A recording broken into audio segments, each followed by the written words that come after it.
A while ago, I stumbled upon what could very well be the worst dinosaur movie ever created. And I know, that's saying a lot because the unfortunate reality in the world of dinosaur movies is that there is a lot more garbage out there than there is good. But man, this one is bad. Like, I kid you not, we're heading towards Dinosaur from the deep levels of bad. The movie I'm going to be talking about today is 1994's Saurians, made by Mark Polonia. If that name sounds familiar, it's because Mark and his twin brother John were, and still are, very well known and even considered to be legends in the world of low-budget monster and sci-fi movies. In fact, their budget for each of their films are so low, Mark doesn't even refer to it as low budget. He prefers the term micro-budget. Throughout the years, the Polonias have created such masterpieces like Splatter Farm, Feeders, Amityville in Space, who could forget Among Us? Then there's Sharkenstein, Sharkula, Doll Shark, Cocaine Shark. There's a lot of shark ones in case you couldn't tell. Their interest in movie making started all the way back when they were about 5 or 6. One day, Mark was watching something on TV. It was a showing of a movie called Godzilla vs. The Thing, which was known theatrically as Mothra vs. Godzilla. And from there, as Mark and John got older, they'd band together to read up on filmmaking, write their own scripts, and eventually film their own movie. First with their dad's 8mm movie camera before eventually buying their own. They'd get their start with movies like Church of the Damned, Hallucinations, and Splatter Farm. Given their interest with sci-fi and horror, they made a lot of movies within that genre. Killers, aliens, sharks. They made an assortment of bad sci-fi and or horror movies.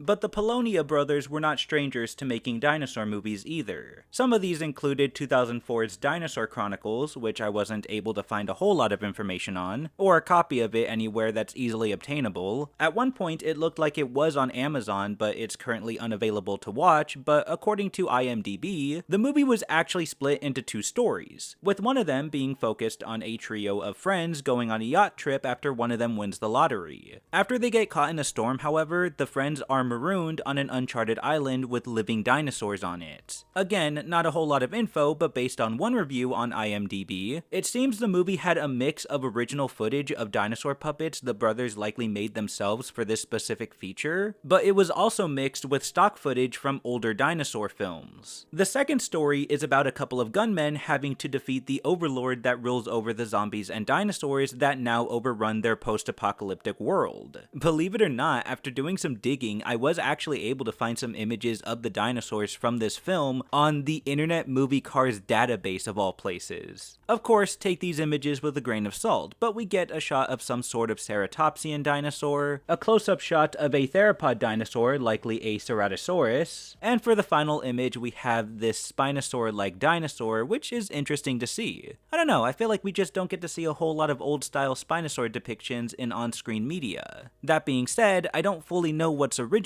and what's been used from other films, but I'm sure that people will tell me given they've actually seen the films that these images could possibly be a part of. Along with that, there's also 2008's Dinosaur Activity, a found footage film about a group of friends who go on a cabin trip to the woods only to run into a bunch of large lizard-like dinosaurs. I think the movie was supposed to be a dinosaur equivalent to something like Cloverfield or Paranormal Activities, both of which came out around the same time. While not very well known, the movie is available on Amazon, and it's, as you'd expect, not that good at all, or even eventful for that matter. And the dinosaurs don't really look like dinosaurs, mainly just giant lizards that are called dinosaurs. In fact, from what I can find, it seems the movie wasn't always called Dinosaur Activity, as I found it under the different titles of Monster Movie and American Monster. After their vehicle gets wrecked and they're chased away from their cabin, the friends make their way back to town on foot, but turns out the whole town is under attack by the lizard dinosaurs, and it ends abruptly with the lizards breaking into the shop that our characters were bunkered down in. Another notable thing about this film is that the lizard dinosaurs were actually made by Brett Piper, who I've talked about a couple times before in his previous projects, one of them being the Nymphoid Barbarian and Dinosaur Hell movie, and I also mentioned Dino Warp, which is a movie that he was working on that unfortunately never came to fruition.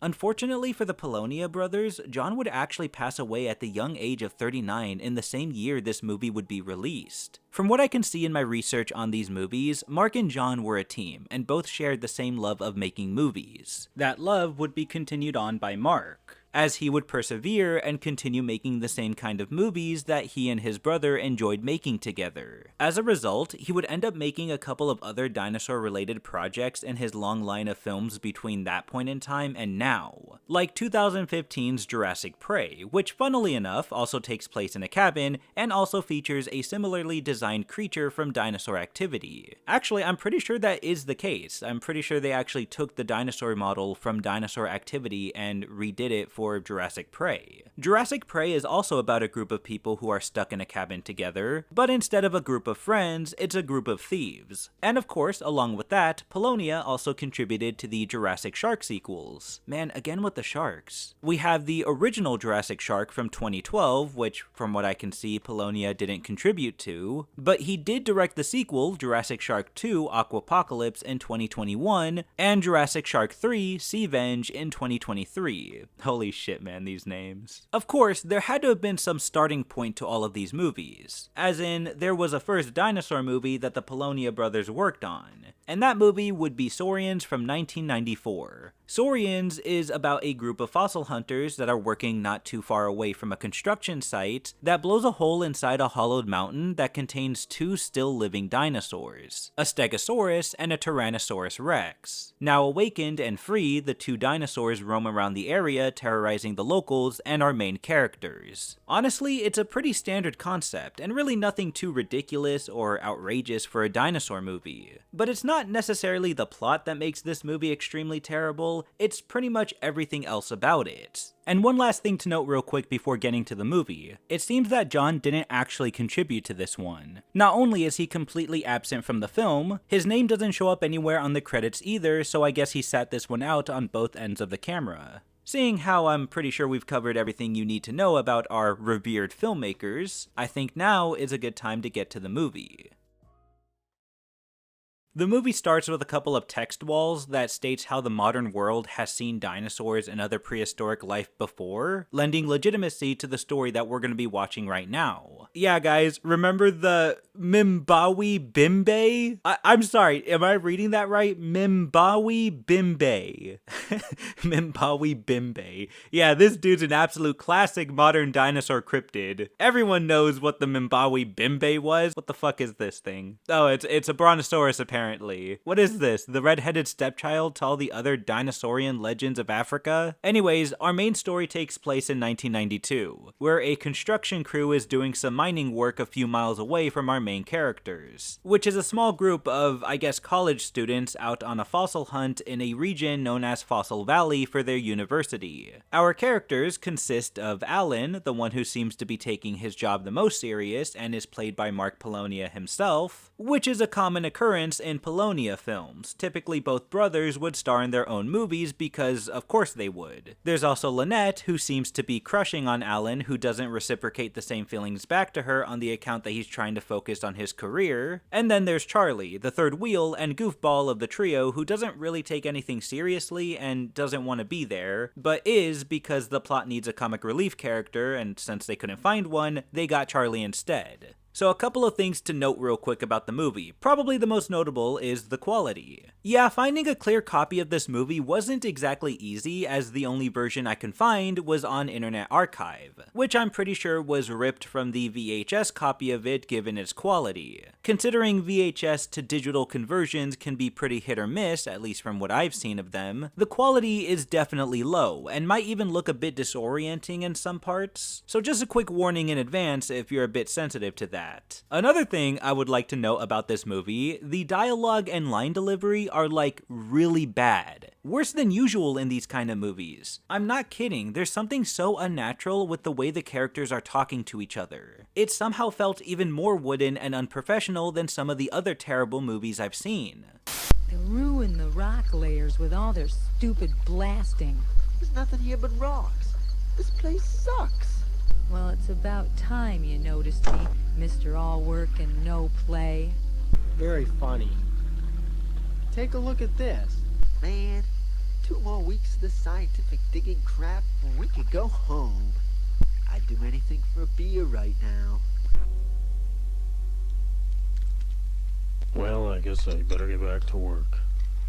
It took me a little bit to understand why the lines were like this, and it wasn't until I read the Saurians entry in the Dinosaur filmography when it finally hit me. According to the author of the book, he states the film was, and I quote, apparently shot silent and then atrociously dubbed. So yeah, that explains that. We continue the movie with the quote-unquote construction crew, but really it's just one guy with a hard hat who detonates an explosive charge to the nearby hill that ends up opening a massive hole within the earth. The explosion is big enough to cause our characters from a few miles away to feel its tremors, causing them to do some weird-looking dance moves. When the smoke clears, the construction worker then decides to go into the hole to investigate, which, by the way, this is what the hole looks like. It's just a black colored-in section of the mountain, which the construction worker goes into and discovers a still-living Stegosaurus that seems to be in a deep sleep. Meanwhile, Alan and Charlie decide to check out what caused the tremor, and on their way over to the site, we get a little more character development, because why not? It'll give us something to do until the dinosaurs get here. It's really nothing too riveting. We learn Alan and Lynette have known each other for years and seem to have dated at one point, but it's clear Alan prefers to focus on his passion of archaeology instead. Charlie, who's more of a carefree kind of guy, has a different mindset and prefers to go after women over working, to which Alan responds with this. If you put half your efforts into archaeology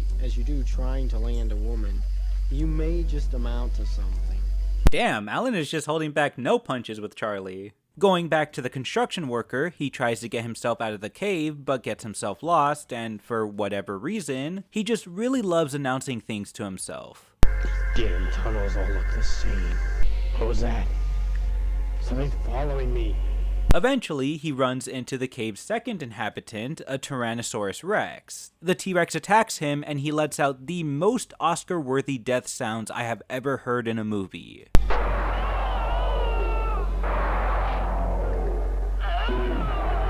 See what happens when you announce things to yourself and don't shut up? Sure, it's all fun and games until a literal dinosaur comes out of nowhere and fucking kills you. You hate to see it. We have the same problem in California actually, except we don't call them dinosaurs, we call them crackheads. But they also bite, so it's basically the same shit. Anyways, going back to our characters, we get more of Alan just unwarrantedly destroying Charlie.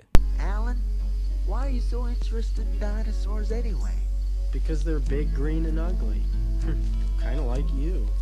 The two eventually make it to the construction site, notice that there has been an entire hole blown up at the side of a mountain, they find a scale on the ground, and then they just kind of stand there until they're like, well, time to go back. And that's pretty much it. Like, really guys, you didn't want to just investigate a little bit more? Or like what? I mean, you walked all this way, you might as well, but you know, I guess nobody can force you to do it, whatever. But later that evening, the Stegosaurus finally awakens from its several million-year-long nap, and makes its way out of the hole, ready to become an absolute menace to society and partake in some tomfoolery. It's explained later on the dinosaurs were kept alive and preserved by rock gas, which slowed their bodies to a sort of hibernation state. Which sounds like a stretch, but whatever, what can you expect from a movie like this? Something logical? Well, now you're just asking for too much. The next day, Lynette goes off to take some pictures in the woods, and she runs into a fresh track of theropod footprints before being startled by Alan, who comes from behind her. And you can tell she was startled by the performance she gives.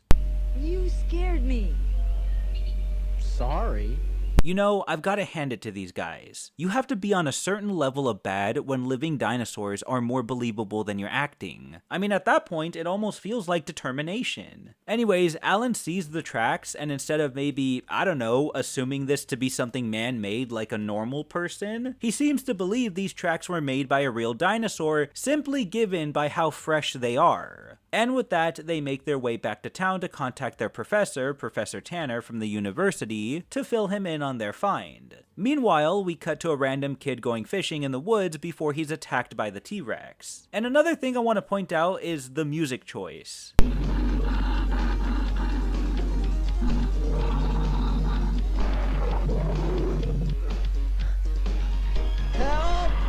Dude's literally yelling out for help as he's getting chased by a bloodthirsty monster, and they were like, yeah, let's pick the most upbeat track to put behind this scene.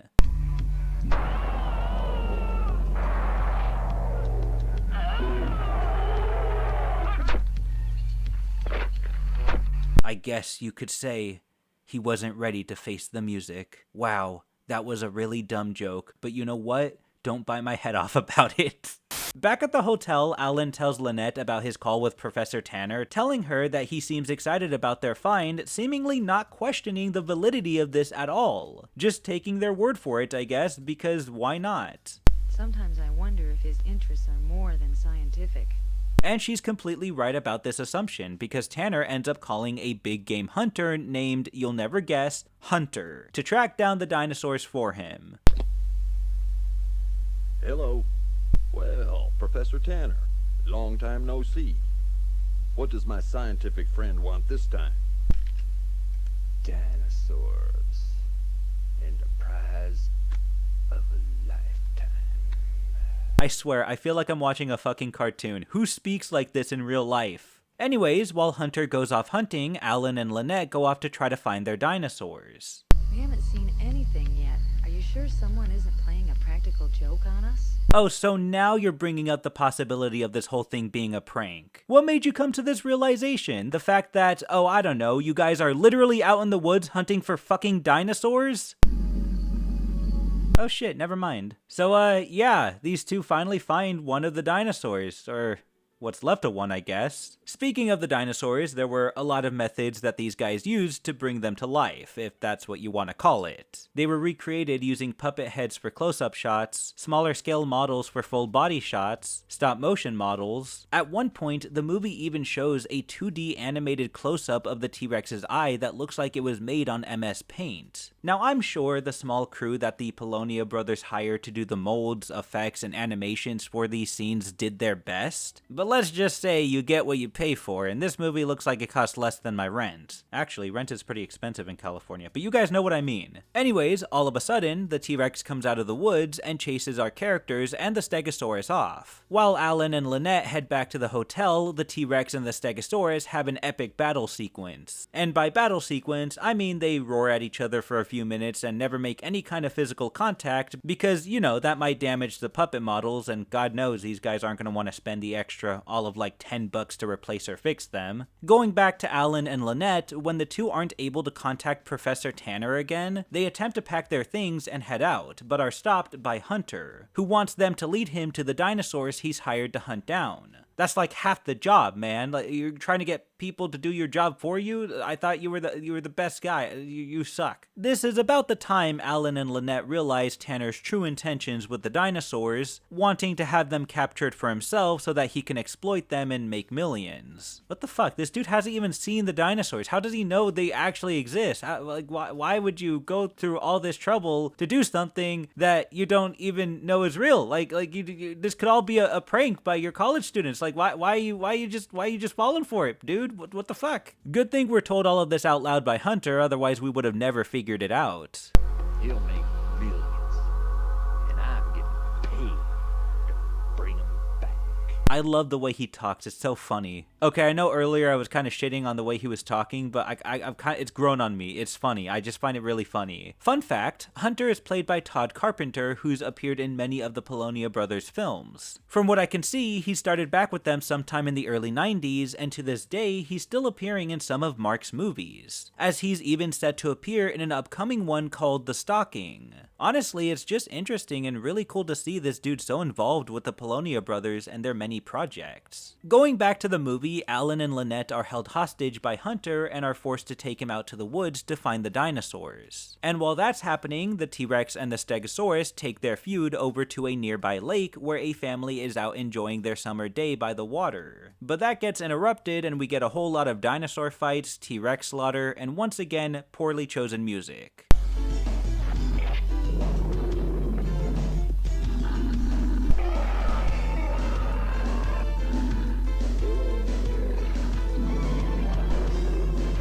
Later on, Charlie, who actually saw Hunter taking Alan and Lynette hostage, goes to see the carnage left behind by the dinosaurs, and the whole thing just looks like a Halloween decorated lawn. Honestly, the imagery and the music and even the video quality actually makes it look like this scene could be pretty unsettling if it wasn't for the context that the reason these corpses are here in the first place is because they were collateral damage to a fight from dinosaurs that looked like they were the product of inbreeding. And it's because of that I low-key find this scene kind kinda funny. Shortly after the attack, a newscast plays out, updating the locals that the two dinosaurs had taken their battle to a small resort area of town, rampaging through and wreaking havoc, off-screen of course because no way they could afford that, but luckily we have stock videos of firefighters and burning buildings to give us a good reference of what happened. Going back to Alan and Lynette, they take the hunter to the construction site where they have been blowing up rocks with dynamite, one of which Alan is able to sneak in his pants. As they continue, Hunter is eventually knocked out by Charlie, who is able to catch up to them and fills them in on the destruction the dinosaurs had caused. Despite, you know, not really having anything to do with the dinosaurs aside from being the first ones to see it, Alan takes it upon himself to do something about it, and the three go after the dinosaurs, where they witness the final battle between the two Saurians. The Stegosaur's wounded. It doesn't stand a chance. Isn't there anything we can do? And like, they just don't do anything. Like, I get it, what can they do, but like, we literally just watch them watch the dinosaurs fight. Seriously, at one point we even get a still frame montage of each character's face that fades to one another. Because this film is trying to pass this moment off as serious and sad. Of course, the quote-unquote serious moment gets broken when Hunter shoots Charlie all of a sudden, which wouldn't have happened if they just took his gun from him in the first place. See, it's criticisms like this that I feel are valid even in a low-budget movie, because it's not like it would have cost anything for the characters to just, I don't know, not be dumb. Like, they could have taken the gun but get ambushed by Hunter, causing a struggle, and eventually Hunter gets the gun back and then he shoots Charlie from there, which makes a whole lot more sense instead of them just making the dumb decision to leave the gun behind. I know I might be overthinking this, but I honestly feel like this could have even made the film slightly more entertaining. But whatever, I guess. Anyways, Hunter holds them at gunpoint before Alan eventually stands up for himself and mildly fights him off. Meanwhile, the T-Rex is able to keep the Stegosaurus down for a bit and then focuses its attention on Lynette. And you can tell, this is a serious moment from her actor's line delivery alone.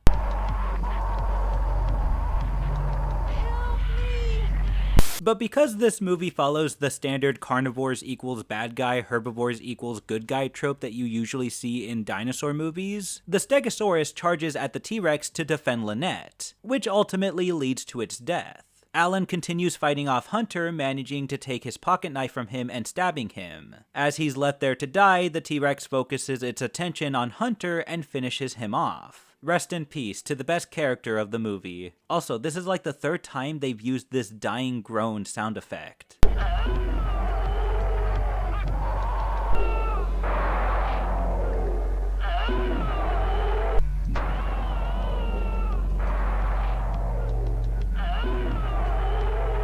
With that, the only thing left to do now is to deal with the T-Rex, which Alan does by shitting out the TNT from his back pocket, lighting it, makes sure to state one last horribly delivered one-liner, Chew on this, you prehistoric piece of luggage. And throws it at the T-Rex's open mouth, even though it looks like he completely missed it, and blows the T-Rex's head up, putting it down for good. So sad the way this all had to end. In a way, it's good.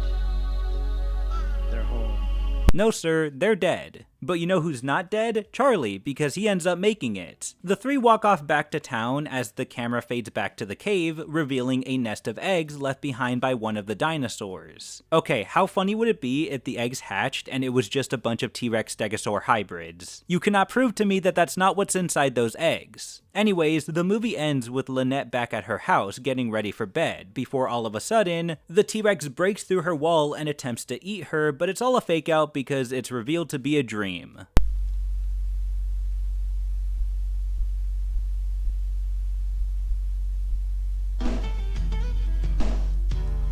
And that's it.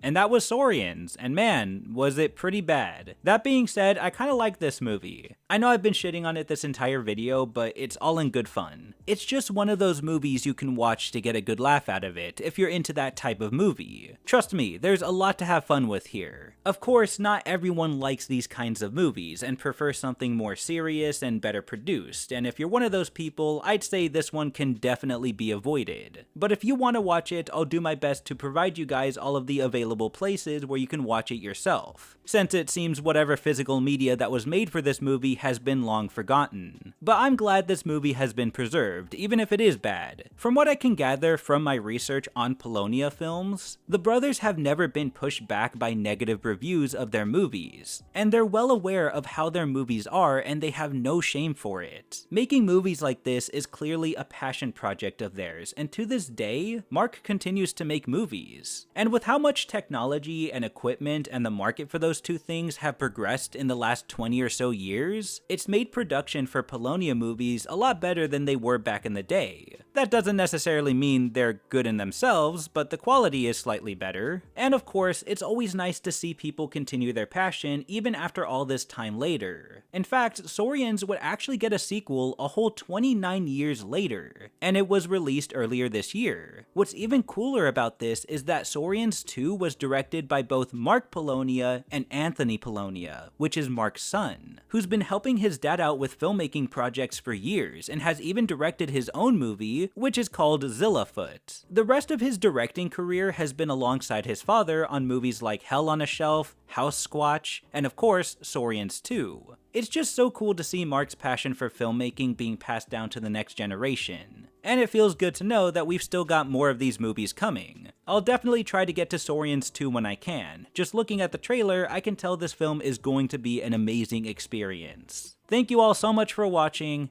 and Merry Christmas. Oh yeah, I forgot, it's Christmas. This is a Christmas video. You could totally tell because it's totally Christmas themed. Yeah, yeah, Merry Christmas. Bye.